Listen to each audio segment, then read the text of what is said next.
Bonjour à tous, merci d'être parmi nous pour ce webinaire durant lequel nous allons vous présenter le cluster 3, sécurité civile pour la société d'Horizon Europe.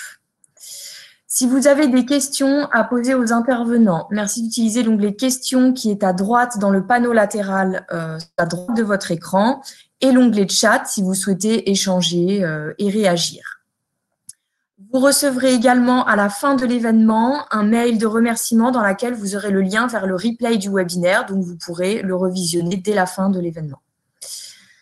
Systématique. Systématique, c'est un écosystème riche, puissant et très innovant, composé d'entreprises, mais également de collectivités et d'académiques. Notre rôle est de faciliter la collaboration entre nos membres pour l'élaboration de projets de R&D et d'innovation, mais également d'animer une communauté pour faciliter le dialogue et augmenter la visibilité et l'intégration de nouveaux membres. L'organisation de Systématique se répartit autour de 6 hubs deep tech de technologies de pointe qui croisent les besoins et les attentes avec 3 enjeux qui sont la transformation numérique des territoires, la transformation numérique de l'industrie et des services et la transformation numérique de la société. Plus précisément, le hub Cyber et Sécurité and Défense, il représente un écosystème de plus de 250 membres. Il est en majeure partie composé de startups, de PME, mais également d'académiques, ainsi que d'industriels du secteur de la sûreté et de la défense. Ces membres sont également intégrés dans l'écosystème des territoires, des organisations d'intérêt public et des administrations publiques. Nous allons accueillir Isabelle de Citer qui va pouvoir vous présenter le premier pilier d'Horizon Europe avec ses règles et ses nouveautés. Merci Marie, bonjour à tous. Alors malheureusement pour des raisons de connexion et de puissance, je préfère rester en off, mais bien sûr vous allez pouvoir suivre les commentaires et surtout les précisions sur ce nouveau programme de travail Horizon Europe, bon, qui tarde un petit peu à se dévoiler, même si chacun de nous a déjà en tête les programmes de travail qui restent encore sous forme de draft, donc des brouillons. Mais cela ne saurait tarder et je pense que mes collègues vous en diront plus dans la suite de cette webinaire. Alors, sans plus tarder, le programme Horizon Europe, un grand programme pour 7 ans, avec un budget inédit qui est au-delà de nos expériences, puisque c'est 95,5 milliards d'euros. Donc, notre programme s'articule autour de 3 grands piliers, qui concernent le premier, l'excellence de la science, donc scientifique et technologique. Le second pilier, autour des challenges de compétitivité industrielle, donc au niveau mondial, et un troisième pilier qui est l'Europe innovante et au travers d'un nouvel outil qui est l'EIC, le European Innovation Council, qui s'adresse particulièrement aux startups et PME innovantes. Vous avez autour, bien sûr, et dans le cadre d'Horizon Europe, des programmes spécifiques, l'un dédié à la défense et l'autre Euracom, avec différents sujets, dont les Joint Research Centers, la fusion et la fission donc nucléaire. Voilà. Ça, c'est le grand cadre, mais dans ce grand cadre, il y a également des nouveautés et n'ayez crainte, elles ne sont pas radicales, elles sont juste des petits changements et je pense que dans ma présentation d'aujourd'hui, je vais essayer de vous apporter ces points de détail, notamment sur les changements. Voilà, donc premier plan, il faut savoir que vous avez la possibilité d'accéder au financement d'Horizon Europe via différents types d'actions qui sont les suivantes. Donc le RIA, ce sont des actions qui sont centrées sur donc Research Innovation Action, donc qui sont centrées sur la technologie de l'exploitation d'un service, l'amélioration. Les TRL restent basses, elles sont entre 2 à 4, donc qui est en fait le témoin de niveau de technologie, hein, le TRL. Ensuite, vous avez l'Innovation Action, qui sont plus avancées, Il s'agit de produire là des changements, des conceptions, des produits, d'arranger, de voir un processus modifié, amélioré, voire nouveau. La TRL sera entre 4 et 7. Ensuite, vous avez des actions qui sont les CSA, qui sont les Coordination Support Action, excusez-moi. Là, ce type de projet est d'un grand soutien auprès de la Commission européenne, puisque en fait, elle aide à apporter des réponses à des questions et à enrichir en fait ses connaissances. Donc, c'est vraiment une contribution aux objectifs de la Commission européenne. Ensuite, vous avez les co-funds. Les co-funds sont particulièrement centrés sur les piliers autour du programme Marie Curie, également RECOM. Ces actions sont portées sur des entités juridiques et ces entités juridiques sont hors en fait des organismes de financement de l'Union européenne. C'est pour ça qu'on les appelle des co-funds. Ensuite, vous avez les activités liées à l'EIC. Donc l'EIC, l'European Innovation Council, et là, je dirais, ma collègue Carole Miranda, expert justement sur le programme EIC, vous en donnera un petit peu plus de détails. Il y a vraiment une variation également au niveau des activités, de 13 innovations technologiques vers l'approche et la mise à disposition sur le marché. Ensuite, vous avez des activités qui sont autour du programme Marie Curie, qui sont les Training Mobility Action, donc clairement centrées sur la formation et notamment des docteurs ou des postdocs. Ensuite, vous avez deux types d'activités que sont le PCP, donc Public Commercial Procurement. Ce sont des activités de soutien pour les acheteurs publics et ces activités sont centrées sur des solutions et des produits innovants, mais avant la commercialisation. A contrario, les collègues qui sont les Public Procurement of Innovation Solution Action, qui sont les PPI, sont, elles, des actions pour renforcer la capacité des acteurs publics à déployer des solutions et des produits innovants. Voilà, ça c'est un petit peu tout le menu d'activités qui sont les champs du possible pour pouvoir travailler dans le cadre en collectif ou en monopartenaire dans le cadre des actions et des activités d'Horizon Europe. Voilà.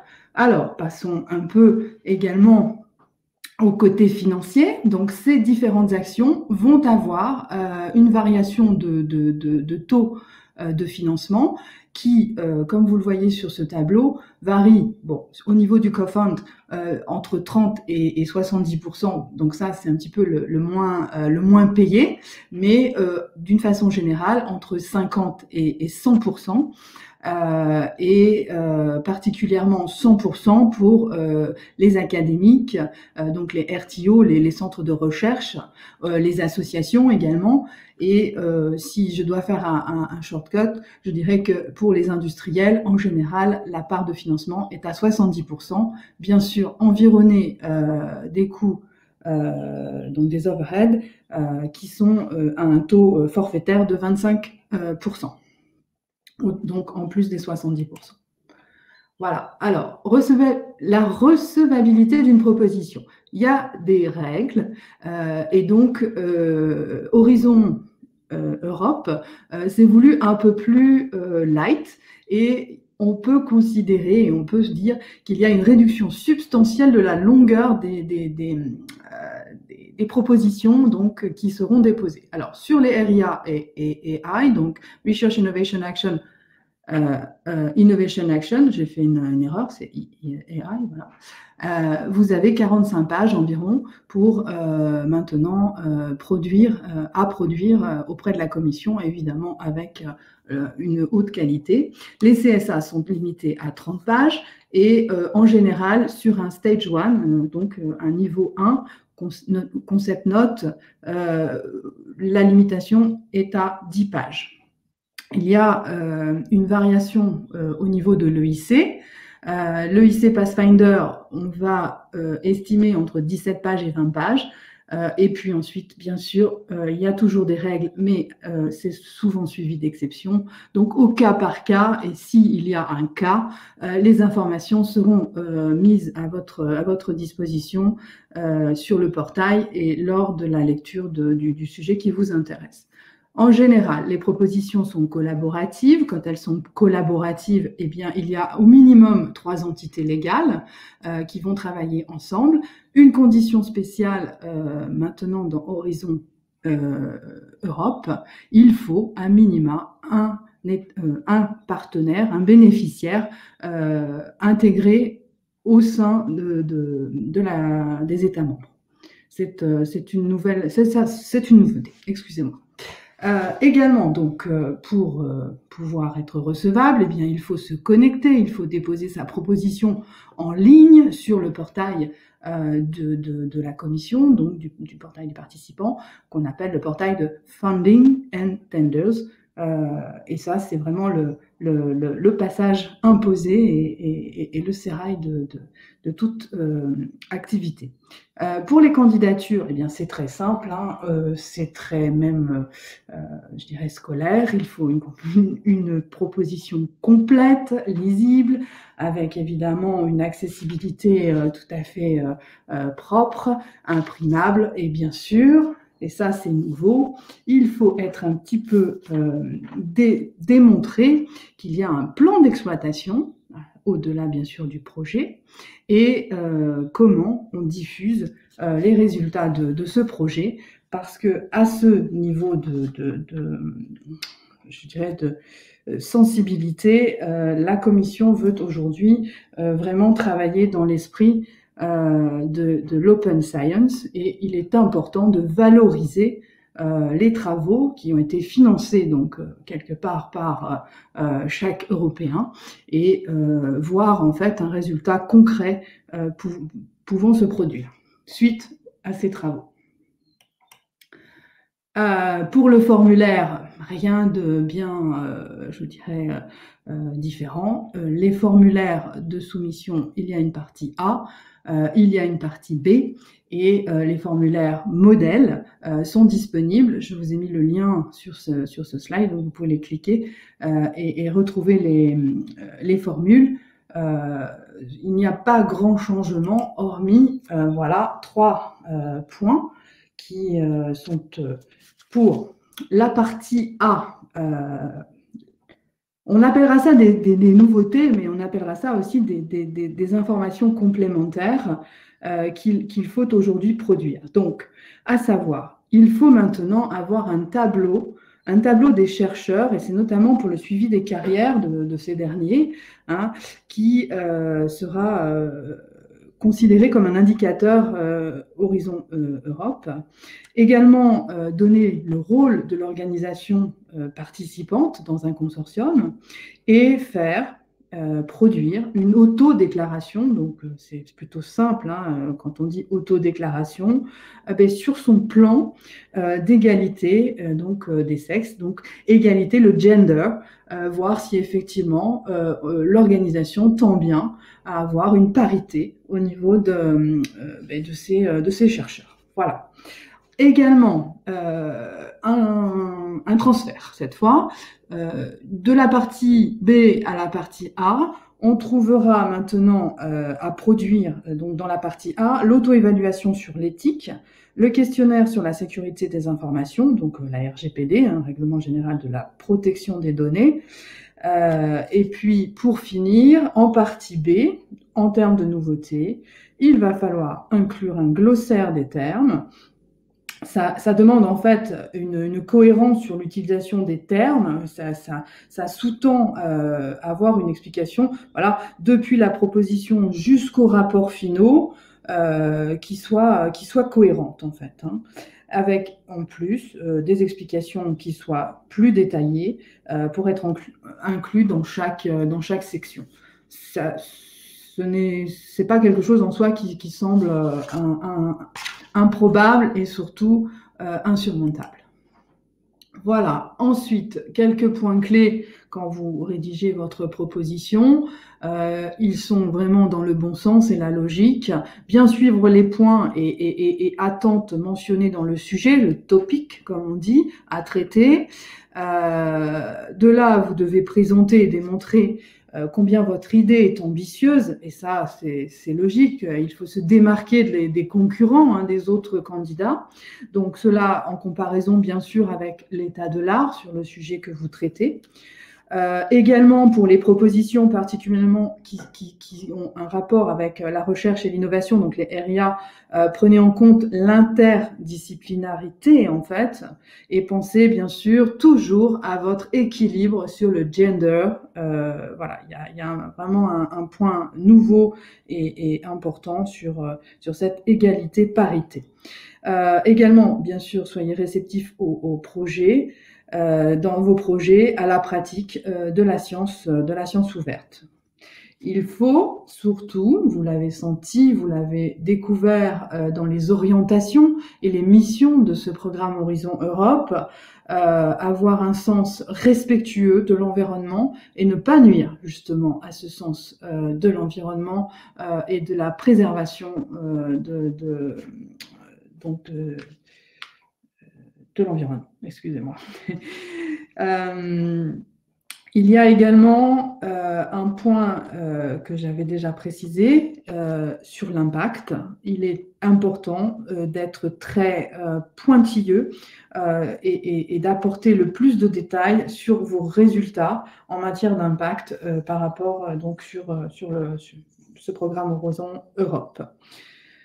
Ensuite, eh bien, faites une présentation qui va démontrer la qualité de votre plan de travail, la haute valeur également de vos partenaires, pourquoi vous avez choisi d'être ensemble et qui sont ces partenaires, et bien sûr, toutes les ressources dédiées que vous allez mettre donc dans votre projet. Alors là, c'est un petit peu plus précis, un petit peu plus pointu. Il y a quelques petits changements également au niveau des règles financières. Alors, sur les coûts de personnel, donc les coûts directs, hein, avant, on était sur une formulation au niveau d'un taux horaire. C'est terminé. Maintenant, le traitement se fait au coût journalier. Donc, coût journalier multiplié par le nombre de jours travaillés sur le projet. Voilà, vous donne le déclaratif des coûts de personnel direct. Et ceci va un petit peu à l'encontre du taux qui pouvait être utilisé comptable de l'année comptable précédente.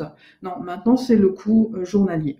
Également au niveau des coûts de personnel et direct, il est possible de considérer en fait un taux particulier spécifique au projet. Donc, c'est un salaire spécifique sur la durée du projet.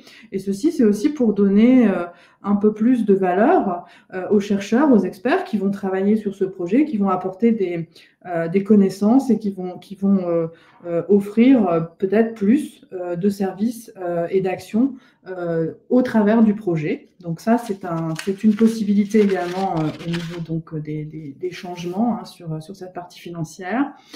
Un trait également spécial sur les third parties.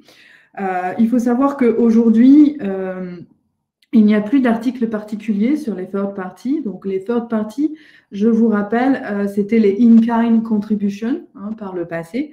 Donc, il s'agit aujourd'hui d'une approche individualisée par bénéficiaire avec deux possibles. Le premier, c'est une contribution en nature contre rémunération, tout simplement. Donc, on va mettre la valeur des personnes détachées.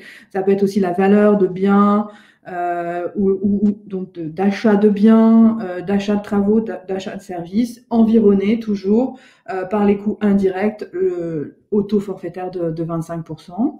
Et l'autre cas est une contribution en nature, mais cette fois gratuite. Donc là, il s'agit simplement de déclarer dans la catégorie en fait des coûts, donc coûts du bénéficiaire, uniquement les coûts directs et d'apporter un taux forfaitaire en coût indirect de 25%.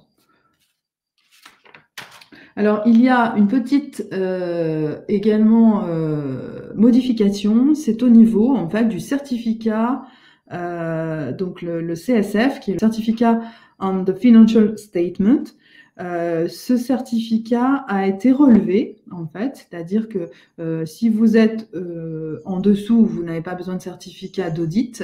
Si vous êtes au-dessus d'une somme qui a été maintenant fixée à 430 000 euros, donc 430 kilo-euros, vous devez effectivement solliciter cet audit certificat et produire auprès de la commission ce certificat. Voilà, je m'arrêterai là sur les différentes nouveautés. Après, vous pourrez peut-être avoir des questions et je répondrai de façon plus précise. Et je vous donne également le formulaire, donc qui est le modèle Grant Agreement. Et là, vous avez les différentes catégories de coûts que vous devez intégrer en termes de déclaration financière et de budget financier. Donc, les catégories A, Personnel Cost, les catégories B, Subcontracting Cost, C, Purchase Costs, D, Other Cost Categories et E, Indirect Cost. Voilà.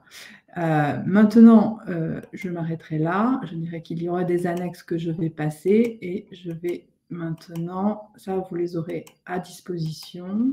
Et je suis heureuse de pouvoir présenter mon collègue qui va vous en dire plus sur donc, le cluster 3 sécurité. Donc sans plus attendre, Géraud Canet, représentant au comité de programme à la fois numérique et sécurité d'Horizon 2020. À toi, Géraud.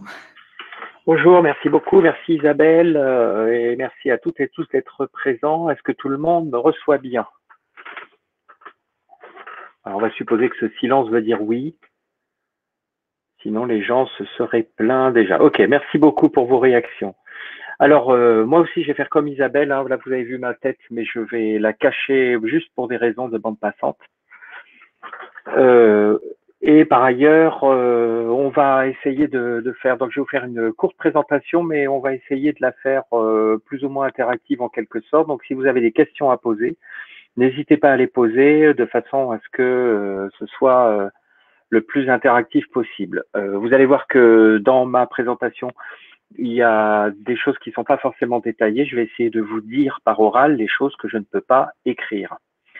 Je voudrais juste faire un petit retour sur ce que signifie le programme de travail Horizon, alors qui était Horizon 2020 et qui est maintenant le programme de travail sécurité d'Horizon Europe. Ce que ça signifie du point de vue français, ça signifie, vous savez que du point de vue français, on a toujours un phénomène global qui est qu'on a des taux de succès qui sont relativement bons, plutôt meilleurs que la moyenne, mais un engagement qui est relativement plus faible que la moyenne. Donc, ce qui fait que la France, en général, ne fait pas la France est plutôt ce qu'on appelle contributeur net, c'est-à-dire donne plus d'argent à l'Europe que ce qu'elle capte par les projets. À cause de ce manque d'implication. C'est beaucoup moins le cas en sécurité. Donc, vous voyez ici que la France représente 12% des dépôts et elle représente 13% des projets financés. Hein. Donc, on voit bien un taux de succès un petit peu supérieur à la moyenne. Et 12%, c'est pas si mal, c'est une participation, sachant que la population française représente 11% de l'Europe.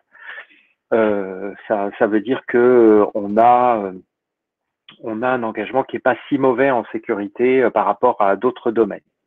Voilà, donc on a un engagement assez bon, une part captée donc de 11%. Donc la part captée, c'est combien on récupère. Donc ça aussi, c'est une proportion qui est moyenne, mais qui n'est pas mauvaise. Et on a quand même 5 coordinations françaises en 2020 qui sont sur des projets à succès. La France se situe 3e État avec un taux de succès qui est quand même, vous voyez, qui est relativement bon. Donc on voit que l'Estonie, qui a très peu de projets, fait un très bon taux de succès, mais ça c'est parce que c'est des phénomènes. Bon, quand on a très peu de projets, très vite les taux peuvent varier. Mais bon, on se situe derrière Espagne et Grèce, ce qui est un classique du programme sécurité. Voilà, sur un classement qui est donc là c'est 2020, mais Bon, quand on aura les chiffres totalement consolidés pour Horizon 2020, on fera une synthèse sur Horizon 2020 complète, mais on a un bon ordre de grandeur. Voilà, juste dans le top 30 des partenaires UE, il y a 5 Français, CEA, Thales, CNRS, CS Group et INRIA. Voilà, et ça tombe bien parce que vous avez quand même des partenaires systématiques qui sont dedans. Juste un mot sur la répartition des bénéficiaires parce que c'est un phénomène qui est intéressant dans le programme sécurité. Vous voyez qu'au niveau européen, on a cette répartition grosso modo à un tiers qui est classique, un tiers organisation de recherche, un tiers académique, un tiers entreprise, grosso modo. Mais on voit qu'au niveau français, la proportion est différente. On a quasiment la moitié du budget qui est capté par des entreprises. Donc, on a une participation industrielle très forte dans le programme sécurité et beaucoup plus forte que la moyenne européenne. Donc ça, c'est un phénomène intéressant et qui permet de mesurer l'implication. Voilà. Donc ça, comme j'ai l'habitude de le dire, c'est le graphique classique. Vous en avez eu un relativement similaire qui vous a été présenté par Isabelle il y a un instant. Celui-là, vous allez le voir tout le temps pendant 7 ans. Et ça vous permet juste de vous repérer. Donc, le programme sécurité civile pour la société, se trouve dans le pilier 2, qui est celui des appels européens classiques. Le budget sécurité est petit, hein, le cluster. Donc oui, vous voyez dans cette ici on appelle les clusters. Là, ils sont traduits en français par pôle. Mais le pilier 2 comprend donc cette notion de cluster. Hein, il y en a 7 en fait. Il y en a un c'est celui du JRC, le Centre commun de recherche, et sinon 6 thématiques. Et sécurité, c'est le 3e. Hein. Donc il a un programme dédié, ce qui est quelque chose qui a été obtenu de haute lutte par les États parce que au départ, ils ne faisaient qu'un avec le cluster 2, culture, créativité et société inclusive. Et finalement, les États ont obtenu de séparer les deux pour que le cluster sécurité soit individuel. Bon, il en résulte un petit budget, hein, 1,6 milliard, comparé au mastodonte cluster 4, digital, industrie, espace. Mais c'est un budget qui est correct, mais qui marque quand même une baisse par rapport au programme Horizon 2020. Donc voilà, je vous laisse toutes vos conclusions philosophiques sur la perception de la sécurité par le public et la baisse des crédits accordés à la sécurité en pleine pandémie. Juste un mot sur le fait que il y aura, vous le savez probablement, la présidence du Conseil de l'Union européenne, qui est une présidence tournante par semestre. Elle échouera à la France après 14 ans, ce qui est logique, hein, grosso modo 28 divisé par 2. Après 14 ans, elle échoua donc à la France au premier semestre 2022. Et dans ce cadre, un des grands événements traditionnels du programme sécurité va être donc co-organisé par la France dans le cadre de la présidence française, le SRE, le Security Research Event, et ce sera les 1er et 2 mars à la Cité des Sciences et de l'Industrie. L'organisation bat déjà son plein. C'est intéressant de noter la date. Ce sera un grand moment de rayonnement et ce sera probablement une des premières grandes réunions, en tout cas dans le domaine sécurité, puisque dans l'état actuel, les réunions physiques ne reprendront probablement pas avant la fin de l'hiver. Alors ici, vous avez une planche qui est un petit peu en blanc, parce qu'en fait, il y a un débat qui est particulièrement vif dans l'élaboration des programmes de travail, donc ça n'a pas dû vous échapper qu'ils sont en retard, qui sont retardés de plus en plus. Une des raisons est qu'effectivement la commission est un petit peu dépassée par l'ampleur de la tâche. Une autre raison est que la commission a sorti tardivement un débat qui était un débat important et un débat de fond qui est comment et quelles conditions mettre sur la souveraineté, sur les conditions de souveraineté industrielle. Alors c'est une question intéressante parce que c'est un débat qui est relativement nouveau dans la sphère européenne, qui est apparu il y a 3 à 4 ans à peu près, à 3 ans on va dire, et qui a fait ses chemins dans les couloirs de Bruxelles à tel point qu'une clause particulière a été prévue dans le programme de travail, dans le règlement Horizon Europe, la fameuse clause 22.5, qui dit que la Commission a la possibilité de mettre des restrictions d'accès à certains topics de recherche. Et donc la Commission l'a fait, donc des restrictions d'accès, ça veut dire tel pays ne peut pas venir, tel pays ne peut pas participer, tel pays ne peut pas participer parce que ce sujet est trop sensible. Il y a donc une grosse vingtaine de sujets qui ont été étiquetés de la sorte et dont certains assez lourdement, et notamment ce qui concernait dans le cluster 4 le spatial et le quantique. Le quantique s'est vu donc prendre une étiquette Member States Only, ce qui excluait de fait des États associés de longue date ou qui ont un historique plus ou moins d'association. Alors je compte dans cette catégorie le Royaume-Uni qui est quand même un cas particulier, mais aussi la Suisse et Israël qui se retrouvaient donc exclus de ces aires et cela a été mis un petit peu de façon un petit peu furtive par la Commission il y a un peu plus d'un mois. Et depuis, un débat extrêmement vif est en cours. Donc, des propositions ont été mises sur la table pour essayer de sortir de cette crise, qui est surtout une crise interne à la Commission en vérité, parce que la Commission est en désaccord avec elle-même, les différents commissaires sont en désaccord avec eux-mêmes sur la question, plus un débat qui évidemment, lui aussi, est vif vis-à-vis des États membres. Un des épisodes décisifs après la proposition de la Commission est en train de se dérouler en ce moment même, car en ce moment même, au moment où nous sommes en train de parler, il y a une réunion de ce qu'on appelle le comité stratégique, qui est le comité qui englobe toutes les réglementations autour d'Horizon Europe, et qui sera elle-même suivie. Donc ce débat sera lui-même suivi, donc ce débat vif ce matin sera suivi cet après-midi par un comité de programme Cluster 4 où ce débat va encore être porté. Donc aujourd'hui est une journée très vive et un peu charnière sur ce dossier qui nous permettra de savoir si les dernières propositions qui sont assorties de draft, qui nous ont été parvenues en fin de semaine dernière, peuvent être considérées comme réalistes ou pas. Pourquoi est-ce que je vous parle de ça? Parce qu'ici on parle du cluster 3, et bien parce que ça contamine. Et le cluster 3 est touché. Donc lui, il n'a que deux sujets, deux topics qui sont touchés par le 22.5, qui sont moins restrictifs. Donc on pourrait dire, c'est pas grave, ça passe, mais en vérité, il y a un phénomène de contamination qui fait que le cluster 3, lui aussi, subit le retard dû à ces débats. Il y a donc, comme je vous le disais, un draft qui est en cours. Nous ne sommes pas censés le diffuser, mais si vous voulez le voir, je veux dire, vis-à-vis des circonstances, normalement, on respecte assez les règles, mais là, on est quand même dans une situation particulière où l'urgence se fait sentir, et il est quand même utile que les communautés soient au courant de l'évolution des choses. Donc, ce draft, il est un peu sous le manteau, mais si vous le voulez, contactez-moi.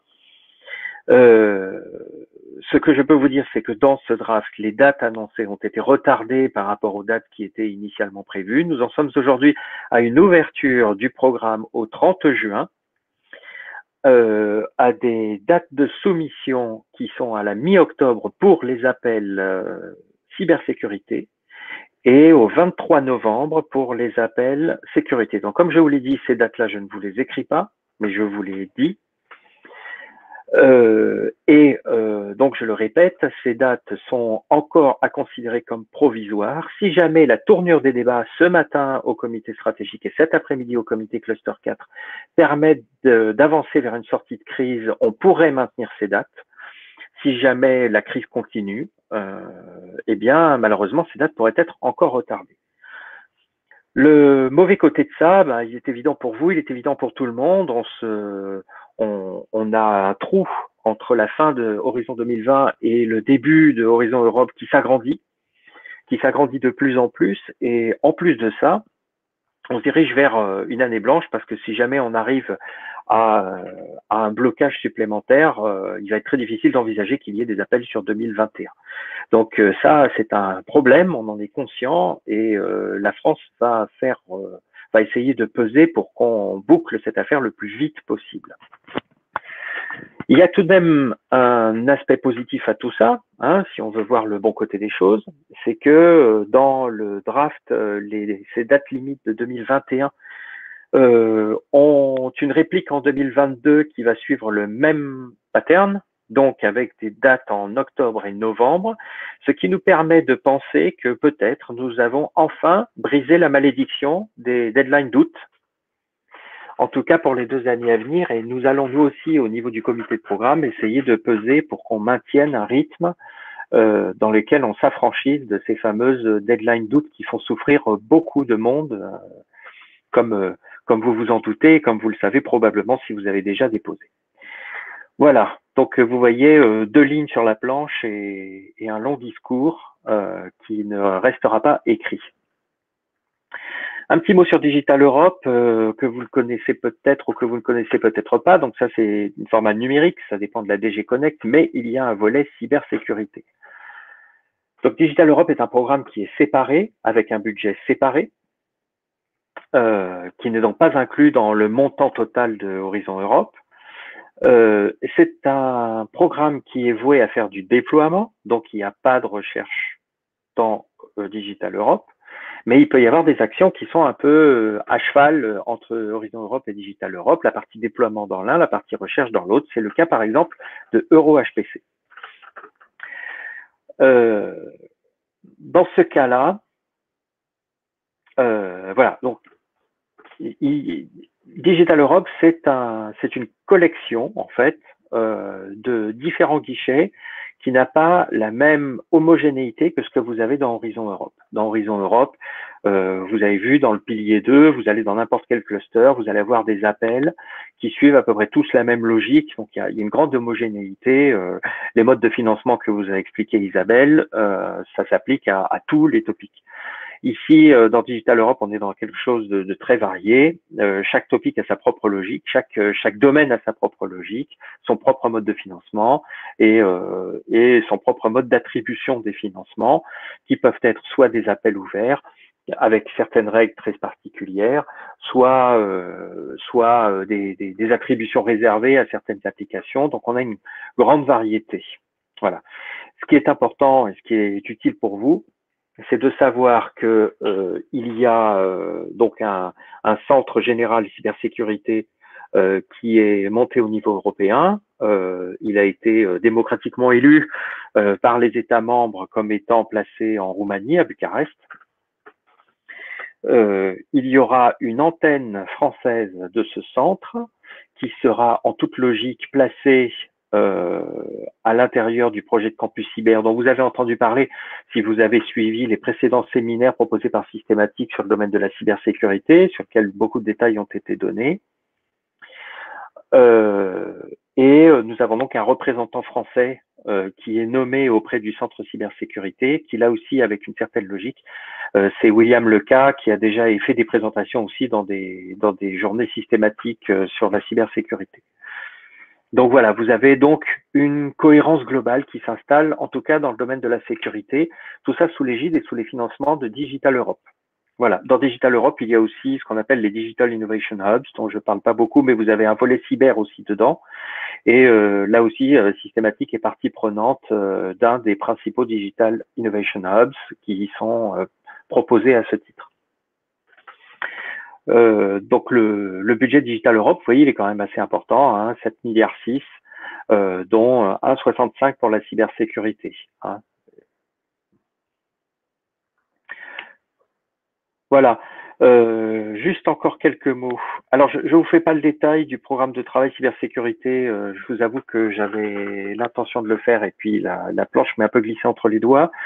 Mais vous pouvez le programme cybersécurité, il va couvrir tout le spectre que vous êtes en droit d'attendre d'une recherche en cybersécurité. Si vous voulez plus de détails, là aussi, je tiens sans problème à votre disposition le programme de travail draft. Là encore, normalement, c'est quelque chose qu'on ne fait pas, mais vu les dates, vu les retards, vu la situation, on va se permettre une petite entorse. Sur les conditions de participation, finalement, Isabelle en a beaucoup parlé, donc je ne reviens pas dessus. Juste, donc j'avais indiqué les départages des ex-aequo, les limites de page, le template et tout ça, Isabelle en a parlé. Départage des ex-aequo, sachez que c'est un critère qui est très important et donc il y a un changement des règles du jeu. Avant, il y avait une prime au PME. Maintenant, c'est moins le cas. Il y a une prime à la répartition géographique dans les consortia. Donc, quels sont les petits pays qui sont invités. Et il y a une prime aussi à la parité. C'est aussi ce qu'a dit Isabelle. Donc, veillez vraiment à la parité. Ça, je le redis, c'est très important.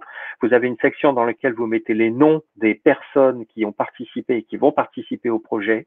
Mettez des noms féminins. Pensez à la parité.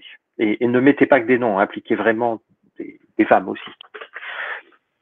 À ce sujet, si vous voulez encore plus de détails que ce qu'a indiqué Isabelle, je vous mets ici la référence d'un webinaire de la commission qui a été organisé en mars et qui est disponible en ligne, qui a été capté en vidéo. Donc, vous pouvez y retourner et le voir en ligne. Vous avez, ça descend bien dans les détails et vous avez quand même beaucoup d'informations. Je vous invite vraiment à le regarder. Et voilà, et un petit mot sur le calendrier et les prochains événements. Donc vous voyez, certaines dates sont floues. Vous avez le SMIG que certains d'entre vous doivent connaître, le brokerage event de référence qui n'est pas organisé par la commission mais par les communautés. Il a bien lieu, 31 mai, 1er juin. Il a lieu en ligne, bien sûr. Ça va être du Bito Match, donc un événement un petit peu dégradé par rapport à l'événement très convivial qu'on connaît habituellement. Mais il a quand même lieu, donc vous pouvez vous y inscrire. L'infodé de la commission, j'ai mis des points d'interrogation parce que il était prévu initialement pour mai et il a été reporté les 8 et 9 juin. On voit que la page web n'est pas encore en ligne, donc cet infodé est encore hypothétique. 9 juin, puisque je vous ai dit que les appels ouvraient le 30 juin et qu'on ne s'attend pas à une publication minimum avant le 15, j'ai des doutes sur le fait que cet infodé ait vraiment lieu à cette date, mais nous n'avons pas encore d'information de maintien ni de report. Mais ce qui est sûr, c'est que la commission, si jamais l'événement est maintenu au 8 et 9 juin, la commission fera elle dira des généralités. Voilà. Un infodé français devrait être organisé par les points de contact nationaux, date à définir quelque part en juin. Voilà, et juste un mot sur le dispositif PCN. Le dispositif PCN évolue. Désormais, les PCN sont tous regroupés au sein du ministère. Donc, vous avez un dispositif avec des PCN qui sont titulaires avec des coordinateurs de réseau et des participants PCN qui sont à 40%. Mais toutes ces personnes-là sont désormais embauchées par le ministère ou défalquées sur 40% par le ministère et donc dans une équipe qui est plus intégrée qu'avant dans l'objectif d'optimiser la participation française et donc d'être encore plus au service des communautés. Voilà. Et du coup, après vous avez l'intervention suivante. Je vous invite, si vous avez des questions, à m'interroger dans le chat et poser vos questions. Je vous y répondrai et puis à me contacter si vous voulez en savoir plus ou à contacter tout simplement le réseau des PCN par l'adresse mail qui s'affiche en ce moment. Et je vais pouvoir passer la main s'il n'y a pas de questions.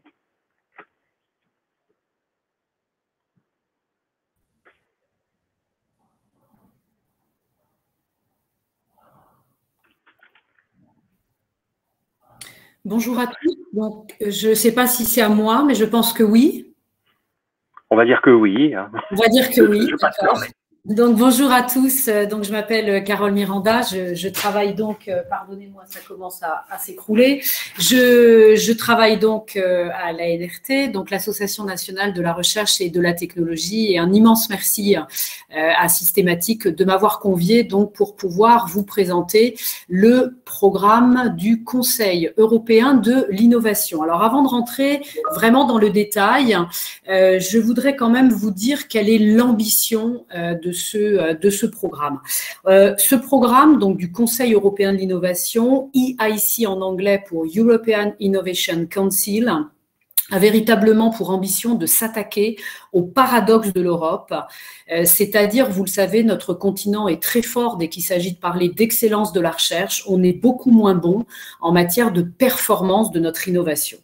Et donc, plus en détail, il faudrait réussir à transformer cette science en innovation pour permettre à nos innovateurs, que ce soit des chercheurs ou que ce soit, j'allais dire, des innovateurs du privé, donc des entrepreneurs, des startups, des spin-offs, il faut véritablement permettre à nos innovateurs de franchir ce qu'on appelle les 2 vallées de la mort. La première, c'est celle qui permet de passer du laboratoire aux opportunités de business.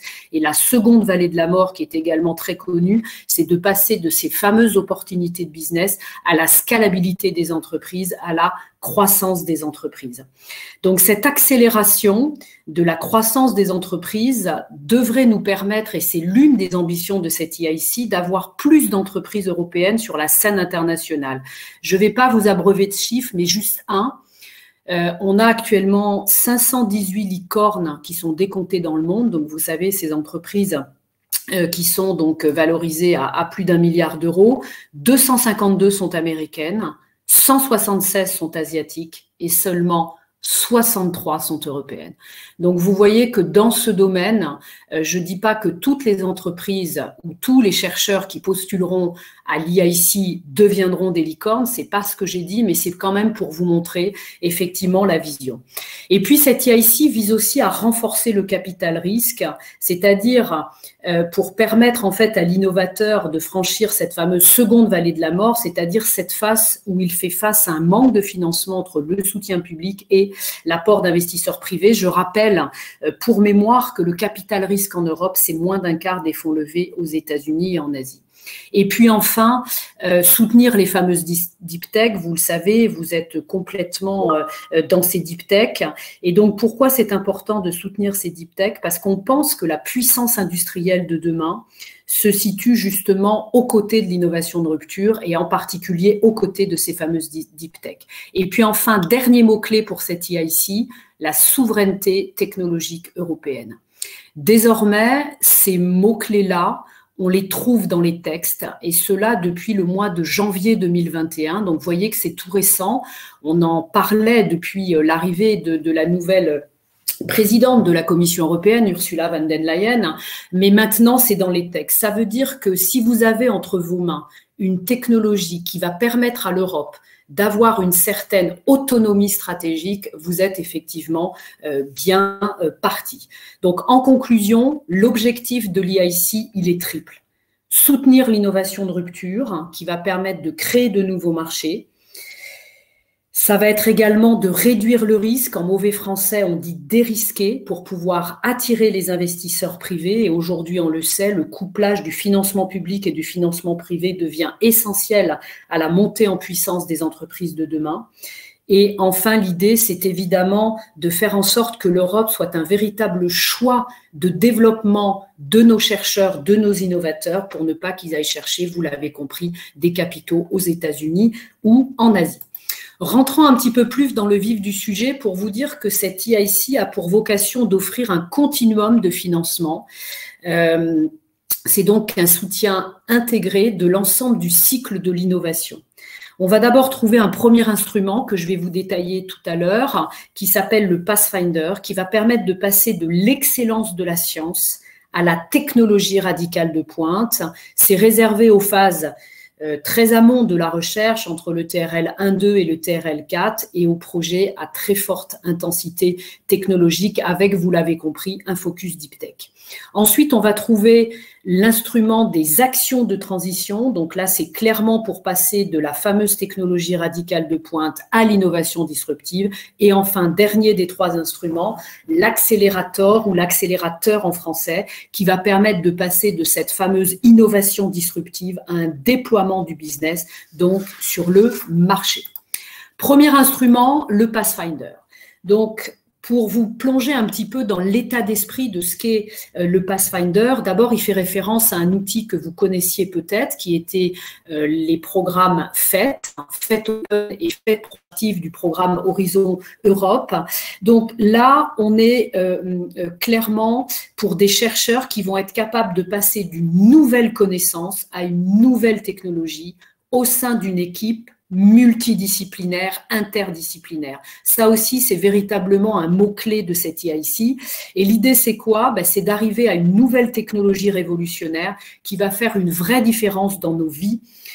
Et on est très, très orienté deep tech. On va être à la fois sur des appels qu'on qualifie de bottom-up, c'est-à-dire à l'initiative de l'innovateur, sans thématique, mais également des appels top-down, à l'instar de ce qui se passe un petit peu à la DARPA américaine. Donc, vous savez, la DARPA, c'est l'agence de défense américaine, parce que évidemment, on pense évidemment que, en tout cas, il y a évidemment des technologies stratégiques qu'il est important de soutenir pour, évidemment, le déploiement de notre continent. Et sur le bottom-up, on sait très bien que des opportunités insoupçonnées peuvent surgir. C'est ce qu'on appelle la sérendipité de la recherche. Et donc, aussi, il faut investir dans ce que l'on appelle plus communément donc le blue sky. Donc, sur le Pathfinder, on est clairement exclusivement sur de la subvention. Subvention d'idées révolutionnaires, TRL 1.2 à TRL 4. Il faut impérativement que vous ayez une vision radicale. Donc, on est vraiment pour des innovateurs qui vont porter une vision de long terme, qui va permettre de défier les paradigmes actuels. Donc, on est vraiment hors feuille de route préexistante. On est clairement sur de la rupture technologique, on est clairement sur un objet technologique précis et on est clairement sur de la recherche interdisciplinaire. Grande nouveauté du programme Horizon Europe, désormais les projets, en tout cas dans cette EIC, seront des projets qui vont être sélectionnés dans ce que l'on appelle des portefeuilles de projets. Donc vous allez être une pièce d'un puzzle et ces portefeuilles de projets auront vocation à se développer. Ils seront gérés par ce qu'on appelle les programmes managers. Donc il va falloir aussi dans votre état d'esprit vous préparer à rentrer dans ce portefeuille de projets. Ça veut dire quoi? Ça veut dire que vous serez peut-être confronté à une roadmap évolutive pour tenir compte notamment des autres projets, mais surtout des évolutions scientifiques. Donc, on voit bien que le portefeuille de projet, on aura un projet qui pourra bénéficier des inputs d'un autre projet, etc., etc. Pour la première fois aussi dans l'histoire des programmes cadres, on va vous délivrer ce qu'on appelle le rapport d'évaluation. Dans notre jargon, ça s'appelle un ESR pour Evaluation Summary Report. Ils vous seront délivrés, donc généralement 5 mois après le dépôt de votre projet. Et puis, il y a également une autre grande nouveauté, c'est que aussi pour la première fois, on va vous octroyer, sans que vous passiez de nouveau les épreuves de sélection, une subvention complémentaire de 50 000 €. C'est ce qu'on appelle dans notre jargon le ad hoc grant. Il pourra y en avoir jusqu'à 3 par projet Pathfinder. Et l'idée pour vous, c'est de faire 2 choses avec cette subvention. La première, d'évaluer le potentiel commercial de votre projet et la seconde, de participer à ces fameuses activités de portefeuille, c'est-à-dire par exemple d'organiser des événements communs, de maximiser par exemple l'échange de données, de pouvoir aussi recruter par exemple des partenaires stratégiques, de pouvoir mettre en place notamment pour ce qu'on appelle les top-down, donc les challenges, et bien des feuilles de route communes. Et puis, vous aurez également accès à ce qu'on appelle les BAS pour les Business Acceleration Services, c'est-à-dire toute une forme d'accompagnement avec du coaching, avec du mentorat, avec ce qu'on va appeler des EIC Procureur Days, par exemple, pour pouvoir notamment vous aider à pouvoir vendre vos solutions ou en tout cas à pouvoir les tester, à pouvoir les maturer dans un environnement qui soit proche de la réalité. Donc, je le disais, il y a 2 types d'appels pour le Pathfinder. Les premiers, c'est des bottom-up. Donc là, on est clairement sur du TRL 1 à TRL 3. Et clairement, à la fin du projet, vous devez obtenir un POC, c'est-à-dire une preuve de concept, au niveau du laboratoire. Donc, ce sont clairement des projets bouillon de culture. On est sur des projets ultra risqués, c'est-à-dire que vous allez essayer des choses qui vont peut-être échouer et c'est pas grave. Vous serez très probablement confronté à des questions dont personne n'a la réponse. Encore une fois, technologie très deep tech. Même pour les open calls qui n'ont pas donc de thématique, donc pour ces fameux appels ouverts, vous serez amené à rejoindre un ou plusieurs portefeuilles de projets qui auront été construits dans les challenges, donc dans les fameux défis. En termes de projet, donc on est sur du collaboratif, donc évidemment toutes les entités peuvent participer.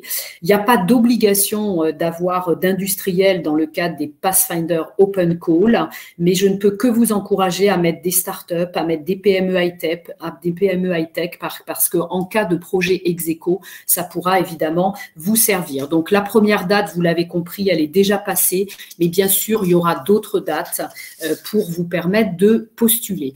Deuxième type d'appel pour le Pathfinder, donc les fameux challenges. Donc là, c'est ce qu'on appelle les fameux défis. Alors là, on oublie ce que je vous ai dit pour le Pathfinder Open Call. Là, on est clairement sur la logique de ce que l'on appelait les projets faits proactifs du programme Horizon 2020, c'est-à-dire le financement du développement de technologies déjà émergentes, déjà identifiées. Donc là, on n'est pas dans l'exploratoire, on est dans quelque chose que vous avez déjà identifié et qui va permettre de bousculer un secteur ou un marché ou bien sûr de créer un nouveau marché.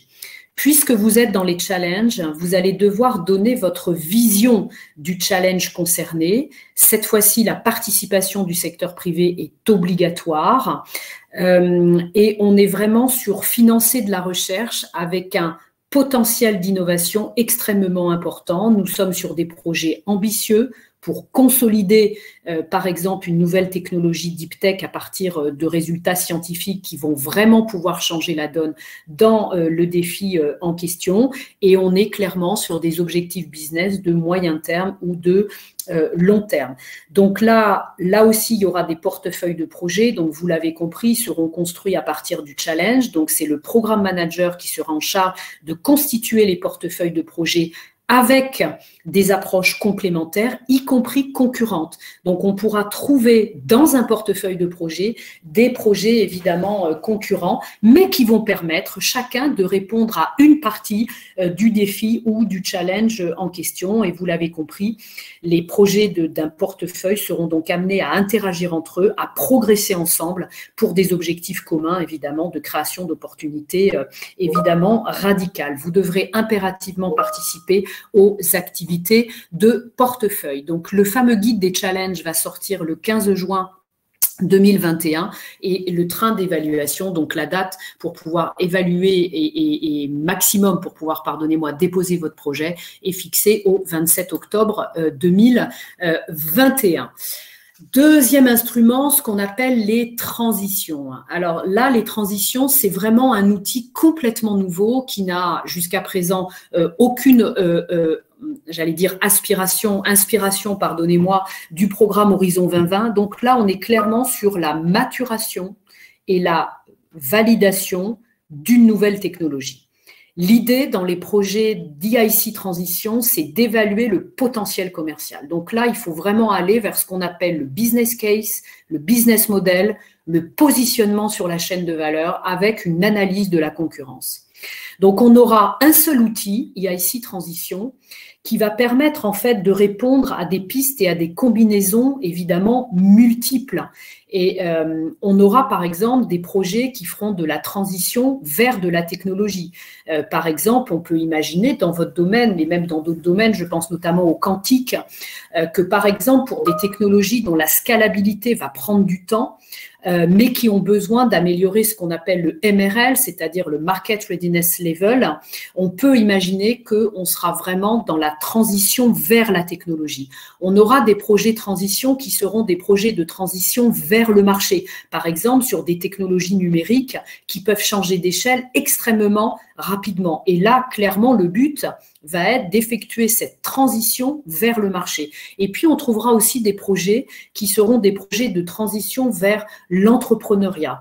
Par exemple, on le sait, beaucoup de projets de recherche produisent des résultats que je qualifie avec mes mots sans péjoration de secondaire, avec des TRL qui vont être très élevés. Et donc, rapidement, on peut créer une entreprise et par exemple, un PhD peut prendre évidemment le leadership en créant son entreprise. Alors, comme c'est un projet nouveau, il est prévu dans ces TIC transitions que pour pouvoir y rentrer, pour pouvoir être éligible, il faut que ce soit un projet qui ait déjà obtenu des résultats à l'échelle européenne. Donc, ne seront éligibles que les projets Pathfinder, les projets FET Open, FET Proactive, FET Flagship du programme Horizon 2020, les POC, donc les Proof of Concept de l'ERC, donc du Conseil européen de la recherche, et les ERANET.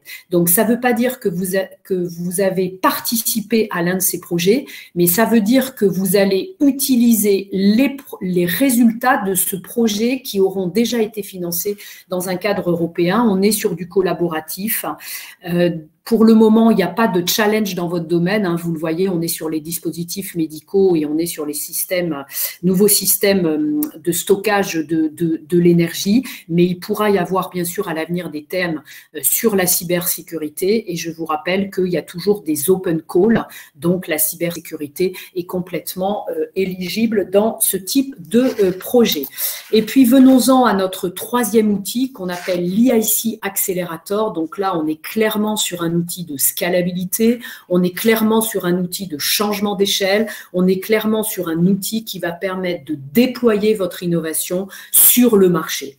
Là, on n'est que sur du monobénéficiaire, donc ceux qui sont éligibles sont exclusivement les startups, les spin-offs, les personnes physiques, les spin-out et ce qu'on appelle les mid-caps, c'est-à-dire les petites ETI de moins de 500 personnes. Il n'y a que les États membres et les États associés qui peuvent participer.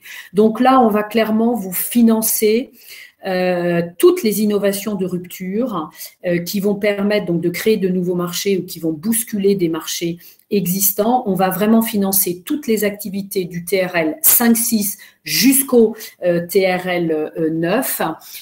Toutes les technologies d'innovation de rupture sont bien sûr éligibles, y compris d'ailleurs les business models innovants. Hein, je parle de technologie, mais dans le cadre de l'EIC Accelerator, les innovations originales ou les innovations de business model sont complètement éligibles.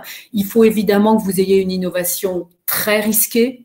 Il faut évidemment que vous ayez une innovation à très fort potentiel. Et quand je dis risqué, ça peut être bien sûr le risque technologique, le risque marché, le risque de démonstration, mais c'est aussi le risque financier. C'est-à-dire qu'aujourd'hui, ça veut dire que vous avez du mal à attirer des investisseurs privés capables de financer tout votre cycle de l'innovation. Vous le voyez, les montants sont considérables hein, sur cet EIC Accelerator pour l'année 2021, puisqu'entre les appels ouverts et les appels challenge, nous avons quasiment plus d'1 milliard d'euros.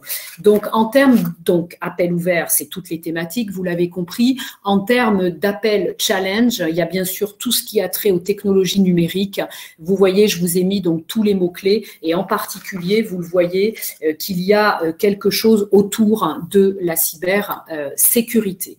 Quelles seront les options de financement? Donc, contrairement aux deux autres outils que je vous ai présentés qui se focalisent exclusivement sur de la subvention, là, on va rentrer dans une autre sphère qu'on appelle le blended finance dans nos jargons, c'est-à-dire en français le financement mixte. Pour la première fois dans l'histoire des programmes cadres, la Commission européenne va coupler ce qu'on appelle du financement direct, donc de la subvention, jusqu'à 2,5 millions d'euros dans le cadre de cet EIC Accelerator, avec ce que l'on appelle de l'accès au financement à risque, c'est-à-dire de l'equity, donc de l'investissement en capital, ou de la quasi-equity, c'est-à-dire des obligations convertibles. Et vous le voyez, dans le cadre de cet EIC Accelerator, on est sur des tickets extrêmement importants, puisque ça peut aller jusqu'à 15 millions d'euros. On est aussi sur des investissements longs, parce que la Commission européenne prévoit de rester enfin l'EIC Fund, prévoit de rester au capital des entreprises de 7 à 10 ans et ça pourra même aller, alors plutôt dans le domaine qui n'est pas le vôtre des sciences du vivant, mais ça pourra quand même aller jusqu'à 15 ans. Il y a d'autres options qui sont possibles, qui sont des options dérogatoires. On va trouver l'equity only, notamment pour les mid-caps, c'est-à-dire les entreprises de moins de 500 personnes qui ne sont pas éligibles à la subvention dans le cadre de cet EIC Accelerator, mais qui sont bien sûr éligibles au volet accès au financement à risque. Et puis pour les entreprises, notamment je pense aux entreprises de systématique, parce qu'il y en a eu quelques-unes qui ont gagné l'EIC Accelerator, mais dans sa phase pilote, donc du programme Horizon 2020, et qui ont déjà obtenu une subvention. Ils ne sont pas éligibles à une nouvelle subvention, mais ils sont bien sûr éligibles au volet, donc investissement en capital. Et puis deux autres régimes, ce qu'on appelle le grant only, c'est-à-dire que là, vous savez clairement comment vous allez financer votre déploiement sur le marché. Il se peut très bien que vous ayez déjà un investisseur et qui vous disent « Ok, moi, je veux bien investir dans votre projet, mais à l'unique condition que vous dérisquiez quand même un petit peu le volet TRL6, TRL8, et à ce moment-là, moi, je mettrai au pot à partir du TRL8. Donc, si vous optez pour cette dérogation du grant only, il faut impérativement que vous indiquiez à la Commission européenne comment vous allez financer votre TRL9 et le déploiement.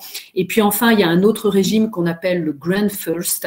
Donc, le Grant First, là, c'est vraiment fait pour des entreprises qui sont un petit peu trop early stage. Votre innovation est basée sur des résultats scientifiques qui nécessitent encore des validations, des démonstrations, du prototype. Et donc, vous dites à la Commission européenne, OK, je veux bien du blended finance, donc je veux bien l'option entre guillemets par défaut, mais d'abord, je commence par de la subvention. On fait une due diligence à mi-projet et à ce moment-là, on décide si je peux, oui ou non, ouvrir mon capital parce que peut-être que je n'y suis pas favorable. En tout cas, que ce soit le grant only ou le grant first, c'est vraiment des régimes dérogatoires et il faudra clairement justifier pourquoi vous prenez ces régimes-là. L'EIC Accelerator, pour ceux qui connaissaient donc l'opération pilote en 2020 et puis pour ceux qui ont connu l'ancêtre de l'EIC Accelerator qui s'appelait l'instrument PME, la logique d'évaluation a changé. On est complètement maintenant dans une approche go-no-go, c'est-à-dire une approche d'investisseur, il n'y a plus de notes pour une raison simple, c'est que la mathématisation du risque, ça n'existait pas. Vous ne notez bien que ce que vous connaissez. La logique aussi, c'est de ne pas encourager le redépôt, donc vraiment de ne sélectionner des projets qui ont vraiment une chance, évidemment, d'y arriver. Et là aussi, on va vous remettre ce qu'on appelle le rapport d'évaluation qui vous sera transmis pour comprendre pourquoi votre projet n'a pas été financé. Il y a une très grande nouveauté également dans le programme Horizon Europe, c'est que désormais, vous allez déposer votre projet sur une plateforme d'intelligence artificielle qui a été développée par un Français qui s'appelle InnoLoop. Et donc, l'idée, c'est vraiment de vous aider étape par étape à construire le meilleur projet. Comme l'a dit mon collègue précédemment, il y aura également un engagement sur le genre extrêmement fort dans l'EIC Accelerator. Il faudra que 40% des projets puissent être 40%, je vais y arriver. À la fin de l'EIC, Pathfinder, Transition et Accelerator, il faut qu'à la fin, il y ait 35% des lauréats qui soient dirigés par une femme, c'est-à-dire qu'il y ait une femme CIO à la clé. Et pour l'EIC Accelerator, il faut qu'il y ait au moins 40% des femmes CIO qui atteignent ce qu'on appelle le stade des auditions, c'est-à-dire l'étape 3 d'évaluation. Donc voilà, je vous ai juste mis le lien de la plateforme. J'ai absolument pas le temps de vous la présenter, mais regardez, c'est extrêmement bien fait. Vous verrez, et notamment, je vous invite tous à aller vers le module Discovery qui vous permettra en fait de trouver le meilleur financement pour votre projet. 3 étapes de sélection, je le disais. Première étape de sélection, ce qu'on appelle le pré-screening ou la short proposal, c'est-à-dire une proposition très courte, pas de date d'évaluation, c'est au fil de l'eau sur cette fameuse plateforme d'intelligence artificielle, un projet extrêmement court. Vous répondez précisément à 24 questions basées sur ce que l'on appelle le catéchisme d'Elmer, c'est ce qui est utilisé chez Google X ou à la DARPA, un pitch deck de 10 slides et une vidéo de 3 minutes. Deuxième deuxième étape de sélection, si vous passez le stade de la première sélection, alors là, pour vous donner les chiffres, il y a eu depuis le 9 avril 1628 projets déposés. Il y en a 67% qui, à ce jour, ont obtenu un go pour aller en étape 2, ce qui est donc énorme par rapport à ce que nous connaissions dans le cadre de l'EIC Accelerator Opération Pilote. L'étape 2, donc c'est ce qu'on appelle une proposition complète. Donc là, il y a des dates de remise des propositions. Donc là, c'est environ une proposition qui fera une vingtaine de pages. La plateforme d'intelligence artificielle va vous aider à construire le meilleur projet avec ce qu'on appelle des checks automatiques. Vous aurez droit aussi d'avoir ce qu'on appelle du business coaching pour vous aider à construire le meilleur business model, le meilleur business plan. Et puis enfin, troisième étape de sélection, c'est ce qu'on appelle le pitch, autrement dit l'audition, donc devant un jury composé de 6 personnes internationales, donc 10 minutes de pitch et 30 minutes de questions-réponses. Et si vous passez ces 3 étapes, alors vous pourrez obtenir jusqu'à 17,5 millions d'euros pour déployer votre projet. Comme je le disais, la Commission européenne, évidemment, en tant qu'institution publique, ne peut pas entrer au capital des entreprises. Elle a donc créé un fonds qu'on appelle l'EIC Fund. Pour le moment, il n'y a que la Commission européenne qui est actionnaire de ce fonds. Mais évidemment, l'idée, c'est bien sûr de trouver d'autres co-investisseurs. La Commission se limitera à 10 à 25% des droits de vote. Elle pourra, dans certains cas, notamment, je pense à votre thématique, avoir ce qu'on appelle des minorités de blocage, parce que derrière l'EIC Fund, pour ceux qui font un petit peu de prospective, ce qui se cache, c'est ce qu'on appelle un fonds souverain, c'est-à-dire de faire en sorte que nos pépites ne soient pas rachetées par d'autres, et donc d'avoir des minorités de blocage dans certains domaines pour assurer cette fameuse souveraineté technologique dont je parlais au début, ça peut être intéressant. Et donc, l'idée vraiment, c'est d'attirer d'autres investisseurs. Donc, à un moment donné du parcours, il faudra de toute façon qu'il y ait au sein de votre entreprise d'autres co-investisseurs. Et puis, c'est l'un des fonds les plus importants en Europe, puisque vous le voyez, 3 milliards d'euros sont consacrés à l'EIC Fund. J'arrive bientôt à la fin de ma présentation, juste pour vous dire que l'EIC Fund n'est pas là pour remplacer des investisseurs privés, mais bien pour répondre à ce qu'on appelle des failles de marché. Donc, c'est vraiment d'attirer d'autres investisseurs, même si ces investisseurs mettent de petites parts ou même s'ils ne souhaitent jouer qu'un rôle de mentor pour vous aider à développer. Par rapport à un VC classique, on est vraiment sur du capital patient, comme je le disais, 7 à 10 ans. Et la philosophie de l'EIC Fund, c'est vraiment d'être à la recherche d'impact sur l'investissement plutôt que de retour sur investissement. Et la publication des investissements guidelines, ça va se faire cette semaine. On va les avoir. Voilà, je termine donc ma présentation pour vous dire qu'on est vraiment dans l'EIC, que ce soit sur le volet chercheur public, si je puis dire, ou sur le volet chercheur privé innovateur. On est vraiment sur des innovateurs très ambitieux, à très haut risque, à très fort potentiel de croissance. Il faut bien sûr avoir ce qu'on appelle cette fameuse valeur ajoutée européenne. Et de l'autre côté, l'EIC s'engage à vous faire rentrer dans un écosystème unique avec, au-delà du financement, vous verrez, vous aurez évidemment un accompagnement qu'il qualifie aujourd'hui de classe mondiale. Voilà, 1000 merci et je recède la parole.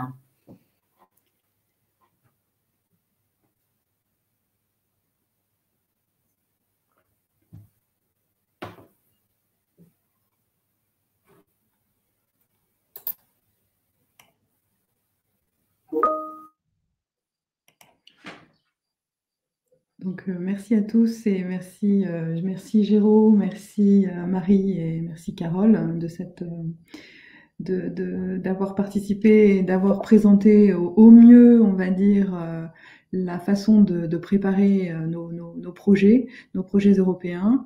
Il va sans dire que si vous avez des questions, bien sûr, vous pouvez les poser maintenant via le chat ou via le module questions de cette webinaire.